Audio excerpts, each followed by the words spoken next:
الحمد لله وحده والصلاة والسلام على من لا نبي بعده. غیر مقلدین د ابلیس پیروان دوی د څلورو امامانو په مقلدینو باندې اعتراض کوي، خصوصا په دې ملکونو کې په احناف باندې اعتراض کوي چې د څلورو امامانو نه چې کم خلق مخکې تیر شوي دي یا د امام ابو حنیفه رحمه الله نه مخکې خلق د چا په مذهبو یعنی صحابه د چا په مذهبو. ګوره جواب ورکوي ورونو، غیر مقلدین د دوی دومره یتیم مسلک دی چې خپل د ځان نه اعتراض هم نشي کولی، اعتراضات هم د شیعګانو نه رانقلوي. دا سوال هم په اصل کې شیعګانو او منکرینو د حدیثو کړی. منکرین د حدیثو وایي چې د صحابه او د تابعینو په زمانه کې خو بخاري، مسلم، ترمذي، ابو داود، ابن ماجه وغیره نه و، نو هغوی په څه شي عمل کولو؟ نوابیان په همدې سوال د پرویزیانو کې لږ تغییر کوي او وایي چې د امام صاحب نه مخکې خلق د چا په مذهبو یعنی صحابه کرام د چا په مذهبو. ګورې تحقیقي جواب دا ورکوي چې د صحابه تعداد د 1,00,000 نه څه کم او زیاتو. شاه ولی الله دهلوي رحمه الله فرمایي چې دا ټول صحابه دوه ډلې وو، یو ډله د مجتهدینو وه، بله ډله د مقلدینو وه. قرة العینین صفحه 251. د ابن القیم رحمه الله په قول مجتهدین صحابه کرام 149 وو، باقی ټول مقلدین وو. بیا دا مجتهدین درې ډلې وو. مکسرین یعنی هغه صحابه چې ډېرې فتوی به یې ورکولې، د دوی تعداد 6 دی: حضرت علی، حضرت عبدالله ابن مسعود، حضرت عمر، حضرت زید ابن ثابت، حضرت ابو الدرداء او حضرت ابی ابن کعب رضی الله عنهم. طبقات ابن سعد جلد 2 صفحه 52. او متوسطین یعنی هغه صحابه چې درمیانه فتوی به یې ورکولې، د دې صحابو تعداد 6. او مقلین دریم یعنی هغه صحابه چې لږې فتوی به یې ورکولې، د دې صحابو تعداد 123. د دې صحابو په زرګونو فتوی په مصنف عبدالرزاق، تهذیب الاثار او معانی الاثار وغیره کتابونو کې ذکر دي. یوازې په مصنف عبدالرزاق کې تقریبا 80,000 فتوی دي. مقلدینو صحابو به پوښتنه کوله او مجتهدینو صحابو به جواب ورکولو، نه به پوښتنه کوونکي صحابي د دلیل مطالبه کوله او نه به مجتهد صحابي ورته د مسئلې سره دلیل ذکر کولو. صرف په دې اعتماد به د دې مجتهدینو صحابو مسئله منله کېده چې د مجتهد صحابي سره دلیل شته. ګوره همدې ته تقلید وایي. تقلید موږ دې ته وایو چې د یو مجتهد په رهنمایي کې په دین باندې په غیر واضحو مسائلو کې عمل وکړی شي او مطالبه د دلیل ترې نه ونه شي. نو د مجتهد سره دلیل وي لیکن مقلد مطالبه د دلیل نه کوي، دې ته تقلید وایي. نو یوازې په مصنف عبدالرزاق کې داسې مسائل 80,000 دي تقریبا چې مجتهدو صحابه کرامو او تابعینو فتوی ورکړي دي او پوښتنه کوونکو مقلدینو صحابو او تابعینو مطالبه د دلیل نه ده کړې، بلکې په اعتماد دا مسئله منلې ده چې د دې سره به دلیل وي. نو یوازې په مصنف عبدالرزاق کې د تقلید 80,000 دلایل دي چې دا تقلیدونه د صحابو او د تابعینو په زمانو کې شوي دي. د دغه مجتهدینو صحابو په باره کې شاه ولی الله دهلوي رحمه الله فرمایي: ثم انهم تفرقوا في البلاد وصار كل واحد مقتدى ناحيه من النواحي. الانصاف صفحه 3. یعنی بیا دغه مجتهدین صحابه په مختلفو وطنونو کې خپاره شول او د هر علاقې خلکو د یو صحابي تقلید شروع کړو. ګورې د مکی مکرمې صحابه کرامو او تابعینو به د حضرت عبدالله ابن عباس رضی الله عنهما تقلید شخصي کولو. د ده معمول دا و چې اول به په قرآن فیصله کوله، که هلته به مسئله پیدا نه کړه نو بیا به په سنت فیصله کوله، که په سنت کې به هم پیدا نه شوه نو بیا به د حضرت ابوبکر او عمر رضی الله عنهما په فیصلو باندې فیصله کوله، او که د هغوی فیصله به هم پیدا نه شوه نو په آخر کې به اجتهاد کولو او د خپل اجتهاد مطابق به فیصله کوله. دارمی جلد اول صفحه 59. مستدرک جلد اول صفحه 340. وقال الحاكم صحيح. جامع بیان العلم جلد 2 صفحه 50 او صفحه 58. نو د مکی مکرمې خلق د صحابو په زمانه کې او د تابعینو په زمانه کې، د مشرانو تابعینو په زمانه کې، تر څو چې عبدالله ابن عباس رضی الله عنهما ژوندی و، نو د عبدالله ابن عباس په مذهب په ټوله مکه کې به څوک یو صحابي او یو تابعیم داسې ثابت نکي چې د عبد الله ابن عباس رضی الله عنهما نه تپوس کړی وي د یوې مسئلې او سره د مطالبې د دلیل یې کړی وي. نو ټول د مکی خلق د عبد الله ابن عباس مقلدین و د صحابو په زمانه کې. د عبد الله ابن عباس ډېرې فتوی په مصنف عبدالرزاق او په مصنف ابن ابي شیبه کې ذکر دي او مطالبه د دلیل ورسره ذکر نه ده. د مجتهد نه چې د مسئلې تپوس وشي د مجتهد پر رهنمایي کې په دین عمل وشي او مطالبه د دلیل ونشي همدې ته تقلید وایي. نو د مکی مکرمې خلق د عبد الله ابن عباس په مذهب و د مقلدین و. د مدینه منورې صحابه کرام او تابعین دا د حضرت زید ابن ثابت رضی الله عنهما په مذهب او د په تقلید شخصي دومره کلک و چې ورځ په مکه مکرمه کې عبد الله ابن عباس رضی الله عنهما ورته یو مسئله ذکر کړه. نو د مدینه منورې صحابه کرام او تابعین ورته وایي لا ناخذ بقولك وندع قول زید. بخاری جلد اول صفحه 210. یعنی اے عبد الله ابن عباس ستا د قول په مقابله کې مونږ د زید قول نه پریدو. دوی مکمل د زید ابن ثابت تقلید شخصي کولو. شارحین د دې په معنا کې لیکي لا نتابعك يا ابن عباس وانت تخالف زيدا. موږ ستا تقلید او پیروي او اتباع نه کوو یا عبد الله ابن عباس، حال دا چې ته زمونږ د امام ستا فتوا زمونږ د امام د فتوی نه مخالفه ده. عمدة القاری جلد 2 صفحه 300 تحت هذا الحديث.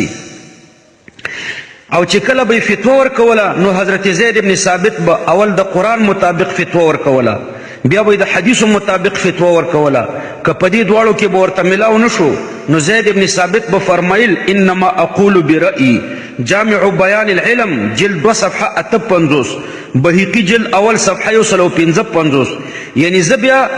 د ضرورت په وخت کې د خپل اجتهاد مطابق فتوا در کوم. نو د مجتهد د خپل اجتهاد مطابق فتوی ورکول او چا مطالبه د دلیل نه کوله همدې ته ګوره ورونو تقلید وایي. تقلید دې ته وایي چې د یو مجتهد پر رهنمایي کې په دین عمل وکړي او مطالبه د دلیل ونه کړي. په دې اعتماد دا پیروي کوي چې د مجتهد سره دلیل شته خو ته مطالبه د دلیل نه کوي. د یمن صحابه او تابعینو به د حضرت معاذ ابن جبل رضی الله عنه تقلید شخصي کولو. حضرت معاذ ابن جبل ته رسول الله صلی الله علیه وسلم او فرمایل چې ته چې یمن ته ځې نو په یمن کې به په څه فیصله کوي؟ هغه ورته وفرمیل بکتاب الله،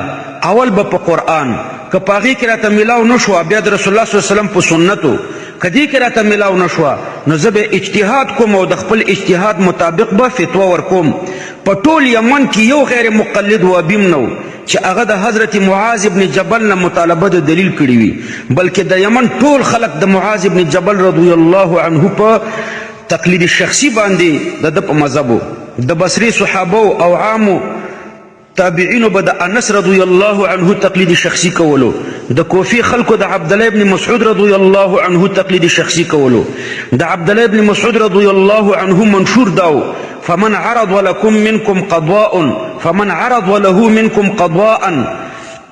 فمن عرض وله منكم قضاء فليقض بما في كتاب الله فإن جاء أمر ليس في كتاب الله فليقض بما قضى به نبيه فإن جاء أمر ليس في كتاب الله ولا قضى به نبيه فليقض بما قضى به الصالحون فإن جاء أمر ليس في كتاب الله ولا قضى به نبيه ولا قضى به الصالحون فليجتهد برأيه. نسائی صفحة 243 باب الحكم باتفاق أهل العلم والحديث جيد. دا دارمی الفاظ داسي دي فإن لم يكن فيما اجتمع عليه المسلمون فاجتهد برأيك. دارمی جلد اول صفحه 1 او دارنگی جامع بیان العلم جلد 2 صفحه 50 کی الفاظ داسي دي وعن ابن مسعود انه قال في غير ما مسألة اقول فيه برأيي. یعنی اول فیصله په کتاب الله کوم نو د کتاب الله فیصله د کوفی ټول خلکو منلې او مطالبه د دلیل نه کوله. بیا په سنت رسول الله فیصله کوم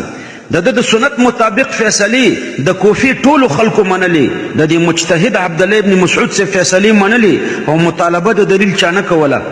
بیا په اجماع د صحابه وایي زه فیصلې کوم که په دې کې پیدا نه شوه بیا حکم او فیصله په خپل اجتهاد ده نو د رسول الله صلی الله علیه وسلم نه وروسته د دغه صحابو تقلید کېدلو د صحابو نه وروسته د تابعینو زمانه شوه کبار تابعین مشران تابعین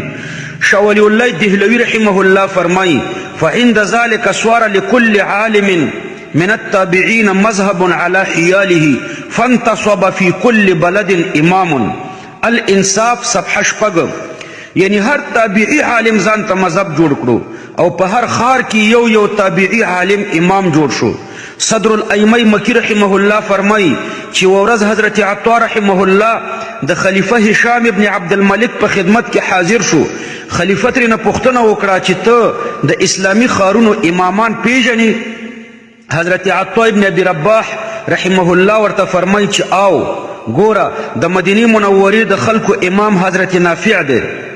یعنی د مدینه منورې خلک د حضرت نافع په مذهب دي د تقلید شخصي کوي د مجتهد دی د په پیروي کې په دین عمل کوي او مطالبه د دلیل ترې نه کوي همدې ته تقلید وایي د مکې مکرمې د خلکو امام حضرت عطا دی د یمن د خلکو امام حضرت طاووس دی د یمامې د خلکو امام یحیی بن کثیر دی د شام د خلکو امام حضرت مکحول دی د عراق د خلکو امام حضرت میمون ابن مهران دی د خراسان د خلکو امام حضرت الضحاک ابن مزاحم دی د بصری د خلکو امام حضرت حسن بصری دی او د کوفی د خلکو امام حضرت ابراهیم نخعی دی مناقب موفق جلد اول صفحه دا واقعه حاکم هم ذکر کړی دا په معرفت علوم الحدیث کې صفحه 198 نو د صحابه او د تابعینو په دور کې د دغه امامانو تقلید کېدو نو په هیڅ دور کې یعنی په تاریخ د اسلام کې داسې یوه ورځ هم نه ده تېره شوې چې یو مسلمان دی پکې غیر مقلد تیر شوی ټول صحابه کرام چې څه مجتهدین وو او څه مقلدین وو دارنګه ټول تابعین څه مجتهدین وو او څه مقلدین وو لہذا امام غزالی رحمه الله فرمایي چې په تقلید باندې د ټولو صحابو اجماع ده او د صحابو په دور کې دا په تواتر ثابتو المستصفى جلد 2 صفحه 315 شاه ولی الله دهلوي رحمه الله د شیخ عز الدین ابن عبد السلام قول را نقل کی چې ان الناس لم يزالوا عن زمن الصحابه رضي الله عنهم الى ان ظهرت المذاهب الاربعه يقلدون من اتفق من العلماء من غير نكير من احد يعتبر انكاره ولو كان ذلك باطلا لانكروه عقد الجيد صفحه 14 مخي فرمائي فهذا كيف ينكره مع أن الاستفتاء لم يزل بين المسلمين من عهد النبي صلى الله عليه وسلم ولا فرق بين أن يستفتي هذا دائما ويستفتي هذا حينا بعد أن يكون مجمع على ما ذكرنا عقد الجيد صفحة 9 يعني شاولي الله سبد عز بن عبد السلام قول را نقل کی عز ابن عبد السلام سے فرمائی چې تقلید د صحابو د دور نه شروع ده او د صحابو د دور نه د شاولی الله تر دوره پورې هیڅ غیر مقلد نه دی تیر شوی هیڅ وابي نه دی تیر شوی به دې څلورو امامانو د صحابو او د تابعینو فتوی را جمع او مدون کړي او ترتیب ورکړو او په بعضو ځایونو کې خپل اجتهاد وکړو لدی وجه ټول خلق په دې څلورو مذهبونو کې داخل شو لکه احادیث چې د صحابه او د تابعینو په دور کې وو لیکن صحیح البخاری او صحیح مسلم وغیره کتابونه نو بیا وروسته امام بخاری مسلم وغیره علماو د احادیث مرتب کړه لدی وجه ورته د بخاری حدیث وای د مسلم حدیث ورته وای د ترمذی حدیث ورته وای حالان کې دا د پیغمبر علی السلام حدیث ته دوی ته نسبت د ادنا ملابست د وجه نه کیږي نو د صحابه کرام او د تابعینو په وخت کې بخاری او مسلم او نور نو لیکن همدا د بخاری احادیث وو په هغه وخت کې ورته د بخاری حدیث نه ویل کېدو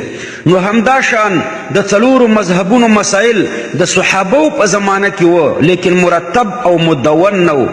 بیا د څلورو امامانو مرتب او مدون کړه لدی وجنه دوی ته منسوبېږي نو د هدايه مسائل د پیغمبر علی السلام او د صحابو او د تابعینو په زمانه کې دا ټول مسائل معمول بها و لیکن مرتب او مدون نو امام صاحب صرف تدوین او ترتیب ورکړو لہذا په بعضې ځایونو کې خپل اجتهاد وکړو نو اوس دته منسوبیږي یو غټ دروغ د وابیانو درته ذکر کم لا مذهبان لیکي چې تقلید په 4مه صدۍ کې پیدا شوی دی غیر مقلدین د دوی په نن زمانه کې چې کوم مشر دی نیاز محمد کونړی عرف من الله پېښوری هغه لیکي وایي د تقلید د باطل ثابتېدو دپاره دا کافي ده چې دا د 4مې صدۍ بدعت دی او په دلیل کې بیا د شاه ولی الله دهلوي قول پیش کوي چې اعلم ان الناس قبل 104 غير مجمعين على التقليد الخاص لمذهب واحد التحقيق السديد صفحه يوصل او تليرش د شاه ولی الله صاحب قول په دلیل کې پیش کوي ما ته یو وابي ویلي چې تقلید خود 4مې صدۍ پیداوار دی نو ته څنګه په تقلید کلکې نو ما ورته ویلي چې په کوم آیات کې راغلی دي چې تقلید د 4مې صدۍ پیداوار دی یا په کوم حدیث د پیغمبر علیه السلام کې راغلی دي چې تقلید د 4مې صدۍ پیداوار دی نو هغه وابي ما ته وایي چې نه قرآن او حدیث کې خو نشته شاه ولی الله صاحب ویلي دي نو ما ورته ویلي چې د شاه ولی الله صاحب د تقلید اجازت تا ته چا درکړو تا خو مخکې خلنو روش کېده چې اهل حدیث کې دو اصول اطیعوا الله و اطیعوا الرسول او اوس په دلیل کې د شاه ولی الله دهلوي رحمه الله قول پیش کې هغه صحیح پې پوهېږي نه معنی غلطه کې زه به تاسو ته د دوی دروغ ثابت کم او د شاه ولی الله دهلوي رحمه الله د قول صحیح معنا به د الله پاک په توفیق زه تاسو ته ذکر کم خو اول به د دوی د دې خبرې د دروغ ثابتولو دپاره به زه په ډېر اختصار د کتبو د اسماء الرجالو نه د یو څو هغو مقلدینو شیوخو نومونه ولیکم چې د 4مې صدۍ نه مخکې تیر شوي دي ګورې ورونو قاضي اسماعیل ابن النسفي الکندي الحنفي دا په 144 کې د دې نه وروسته وفات شوی دی په 144 کې دا د مصر قاضي و الجواهر المدویه جلد اول صفحه 14 نو یو قاضي دی په 2مه صدۍ کې دی او د مصر قاضي دی او دا د امام ابو حنیفه رحمه الله په مذهب دی نو لا مذهب خناسه خوله دې ماته شه چې ته وایې دا په 4مه صدۍ کې پیدا شوی دا قاضي اسماعیل ابن النسفي په 4مه صدۍ کې تیر شوی دی دویم مشهور امام دی امام لیث ابن سعد دا ډیر لوی محدث او تهذیب التهذیب جلد 8 کې د حالات ذکر شوي دي صفحه 401 کې امام لیث ابن سعد دا د امام ابو حنیفه رحمه الله په مذهب غټ امام او د امام سے په مذهب غیر مقلد نواب صدیق حسن خان د په باره کې لیکي وای حنفي مذهب بود وقضای مصر داشت اتحاف صفحه 210 د حنفي مذهب او د مصر قاضیو دا دومره لوی امام په 2مه صدۍ کې تیریږي او د امام ابو حنیفه رحمه الله په مذهب دی ستا سترګې ړندې دي دا کتابونه دي نه دي کتلي جاهلې او که تجاهل کوي ځان نه دې په زوره جاهل جوړ کړی دی د دې دپاره چې د مسلمانانو په مابین کې فتنه خپره کړي امام لیث ابن سعد د نظر ته نه راځي چې دا حنفي دی په 2مه صدۍ کې تیر شوی دی او بیا مسلمانان ګمراه کوي او دوکه کوي چې تقلید په 4مه صدۍ کې پیدا دی نو د 4مې صدۍ نه مخکې امام لیث ابن سعد دا څنګه مقلد و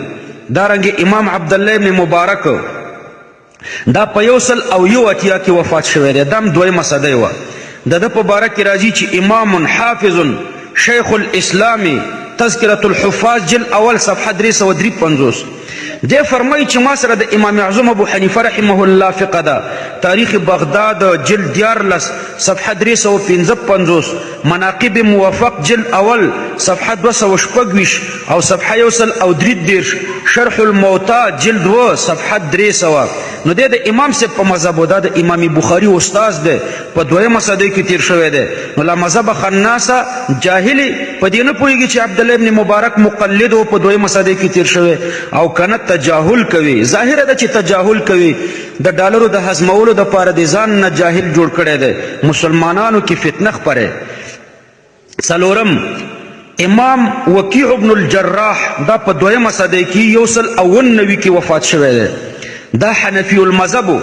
جامع بیان العلم جلد 2 صفحه 149 تذکرہ جلد اول صفحه 202 تهذیب التهذیب جلد 1 صفحه 120 امام یحیی بن سعید القطان رحمه الله دا په 2مه صدۍ کې تیر شوی دی یوسل او اتن نوی کی وفات شوه ده دا حنفی المذهب او د احادیث لوی امامو تذکرة الحفاظ جلد اول صفحه 200 او 2 تهذیب جلد صفحه 450 الجواهر المضیه جلد 2 صفحه 209 تاریخ بغداد جلد 14 صفحه 450 دا د دویمې صدۍ د لوی محدث نوم مې درته ذکر کړو امام یحیی بن سعید القطان دا عوامم د نوم اوریدلی دی ضرور به تا د نوم اوریدلی وي او په دې به پوه وي چې دا په دویمه صدۍ کې د امام صاحب په مذهب و لیکن بیا هم د مسلمانانو په مابین کې سره د علم نه فتنه خپروي نو داسې سړی خو د په اسلام کې خو زما بالکل شک دی دا بالکل مسلمان نه دی چې سره د علم نه غلطې فتوی ورکوي دا یقیني دوزخي دی شپږم امام یحیی بن زکریا ابن ابي زاید دا د حدیث لوی امام دی په فن د اسماء رجالو کې د نوم ډیر ذکر کیږي دا په 182 کې وفات شوی دی دویمه صدۍ کې تیر شوی دی او دا د امام صاحب په مذهب تذکرة الحفاظ جلد اول صفحه 246 مفتاح السعاده جلد 2 صفحه 119 دارنګه امام یحیی بن معین رحمه الله دا په دریمه صدۍ کې تیر شوی دی 233 کې وفات شوی دی دم حنفی المذهب فیض الباری جلد اول صفحه 109 مقدمه د نصب الرایه صفحه 2 تاریخ بغداد جلد 14 صفحه 340 ګوري ورونو دا درې یحیاګان مې درته ذکر کړه یحیی بن سعید القطان یحیی بن زکریا ابن ابي زاید او یحیی بن معین دا درې یحیاګان په اتفاق د ټولې دنیا د حدیث لوی امامان دي او د فن د اسماء الرجال اصول دي وهبیان منی شافعیان منی حنبلیان منی مالکیان منی د دنیا ټول مکتبه فکر د مسلمانانو ټول منی او دا درې وړه د امام صاحب په مذهب او دا درې وړه د څلورمې صدۍ نه مخکې تیر شوي دي دارنګه خلیفہ جعفر ابن معتصم الملقب بالمتوکل علی الله چې په سنه 246 کې وفات شوی دا ګوره درېمه صدۍ ده دا اولنی خلیفه و چې د امام شافعي رحمه الله په مذهب وګوره تاریخ الخلفاء د سیوطي صفحه 359 پورا یو خلیفه دی ړندو سترګو ته په نظر نه درځي ړوند نه لیکن د حق نه د ځان په زوړه ړوند کړی دی جعفر ابن معتصم الملقب بالمتوکل علی الله د چا په مذهب او دا په څومه صدۍ کې تیر شوی دی چې ته وایي تقلید په څلورمه صدۍ کې پیدا شوی نو دا خو د څلورمې صدۍ نه مخکې په دریمه صدۍ کې تیر شوی دی او د مسلمانانو پوره خلیفه دی دارنګه امام عبدالغفار ابن داود الحرانی رحمه الله دا په دریمه صدۍ کې تیر شوی دی 204 کې وفات شوی دی حنفی المذهب تهذیب التهذیب جلد 6 صفحه 316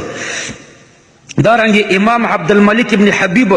دا په دریمه صدۍ کې تیر شوی دی مالکی المذهب 209 کې وفات شوی دی تذکرة الحفاظ جلد 2 صفحه 1 امام اسماعیل القاضی رحمه الله دا په 202 هجری کې شیخ المالکیه بالعراق تذکرة الحفاظ جلد 2 صفحه 1 امام احمد ابن محمد ابن الاسرم رحمه الله دا په 280 کې وفات شوی دی نو په دریمه صدۍ کې تیر شوی دی حنبلی المذهب تذکرة الحفاظ جلد 2 صفحه 115 الامام المیمونی ابو الحسن احمد ابن عبد الحمید رحمه الله المتوفى صفحه 204 دا د امام محمد د کبارو شاگردانو نو تذکرة الحفاظ جلد 2 صفحه 1 یعنی د امام سے په مذهب دی او دریمه صدۍ کې تیر شوی دی دارنګه امام حرب ابن اسماعیل الکرمانی رحمه الله دا په دریمه صدۍ کې 280 کې وفات شوی دی حنبلی المذهب تذکرة الحفاظ جلد 2 صفحه 1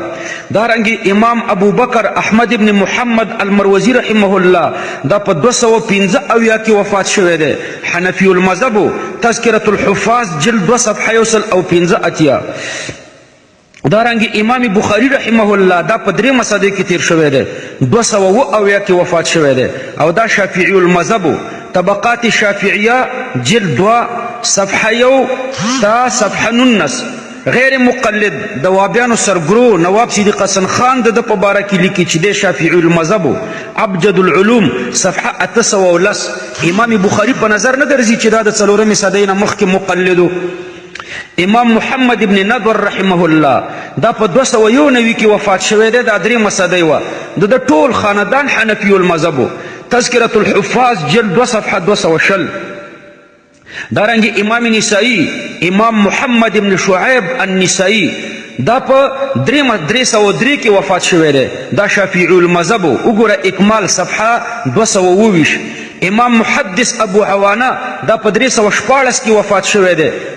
شافعی المذهب تذکرہ جلد 3 صفحه 3 امام طحاوی رحمه الله دا په 320 کې وفات شوی دی حنفی المذهب تذکرة الحفاظ جلد 3 صفحه 1 نو که د څلورمې صدۍ نه د مخکینیو مقلدینو شیوخو نومونه څوک لیکل غواړي نو پوره کتابخانه به ترېنه جوړه شي د الله پاک په توفیق ما د 20 نومونه درته ذکر کړه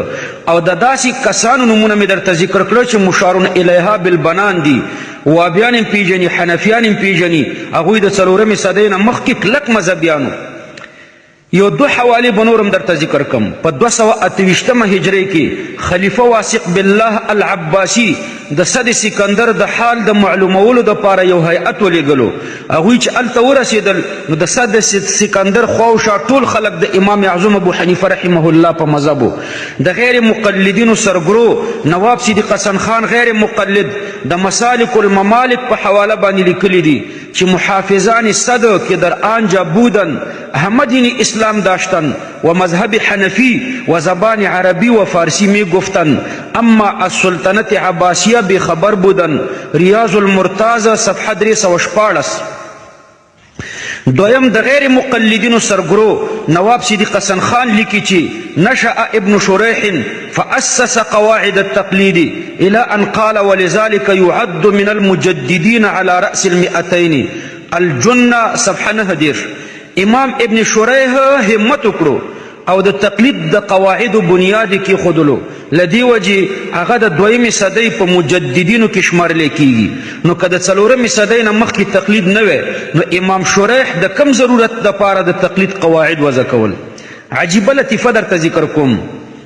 زموږ د زمانې د لامذهبانو مشر نیاز محمد کونړی عرف من الله پېښوری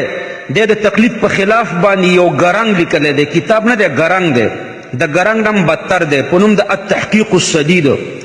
د دې ګرنګ په 40مه صفحه کې لیکلی دي چې ایوب سختیانی په تقلید رد کړی دی حالانکې ورونو ایوب سختیانی په 121 هجري کې تیر شوی دی نو زه د نیاز محمد کونړي ته وایم چې په دې صدۍ کې 121 هجري کې چې تقلید نه و نو په تقلید رد څنګه وکړو آیا علم غیب ورسره و چې وروسته به تقلید پیدا کیږي په 4مه صدۍ کې نو ځکه یې پې رد کړی همدارنګه دا نیاز محمد کونړی د الحق الصریح په 2م جلد صفحه 655 کې د یو صحابي واقعه را نقلی یو صحابي ته نورو صحابو فتوا ورکړه چې ته اگر چې زخمی لیکن تا ته له جنابت نه د تیمم اجازت نشته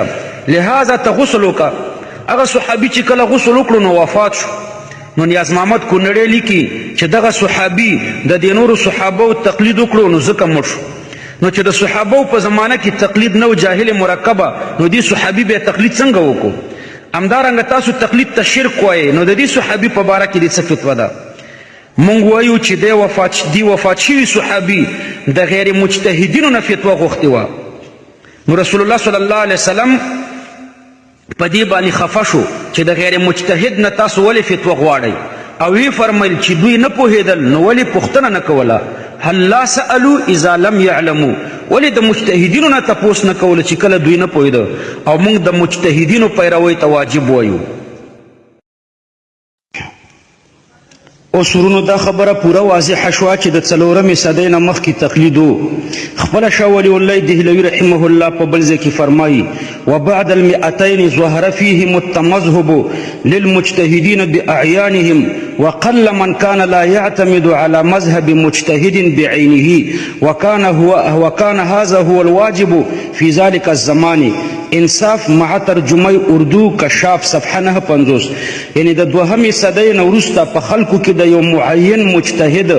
د مذهب اختیارول ظاهر شو او په هغه وخت کې داسې خلک ډیر لږ چې د یو معین مجتهد په مذهب به اعتماد نه کولو او په هغه وخت کې د یو معین مذهب پابندي واجبه وه نو شاه ولی الله دهلوي رحمه الله نه یوازې دا چې د 4مې صدۍ نه مخکې تقلید ته رایج وایي بلکې واجب ورته وایي نو د شاه ولی الله رحمه الله د خبرې نه دا مطلب اخیستل چې د څلورمې صدۍ نه مخکې تقلید نه و بالکل غلط دی او د یو لوی محدث په قول کې تعارض راویستل دي.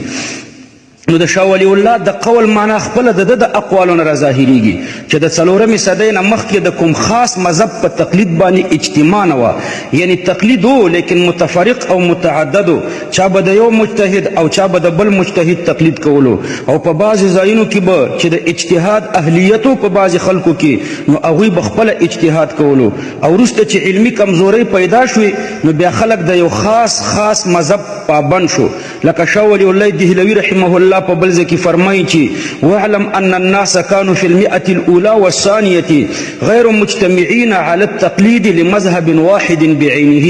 انصاف صفحه 50. یعنی پوه شه چې په اوله او دوهمه صدۍ کې په یو خاص معین مذهب باندې د خلکو اجتماع نه وه، نو مخکې د ډیرو مجتهدینو تقلید کېدلو لیکن د هغوی مذاهب مدون نشول، له دې وجې اوس د دې څلورو مدونو مذهبونو تقلید کیږي. نو تقلیدو لیکن متفرق او متعددو د څلورمې صدۍ نه وروسته د مذهبونو تدوین او ترتیب شروع شو چې مذاهب مدون شو نو بیا د یو مذهب پابندي تر قیامته پورې لازمه شوه. غیر مقلدین یو بل اعتراض هم کوي، وای امام صاحب د چا په مذهب و؟ نو جاهل مرکب امام صاحب خو مجتهد و، مجتهد خو د چا په مذهب نه وي، نو موږ داسې وایو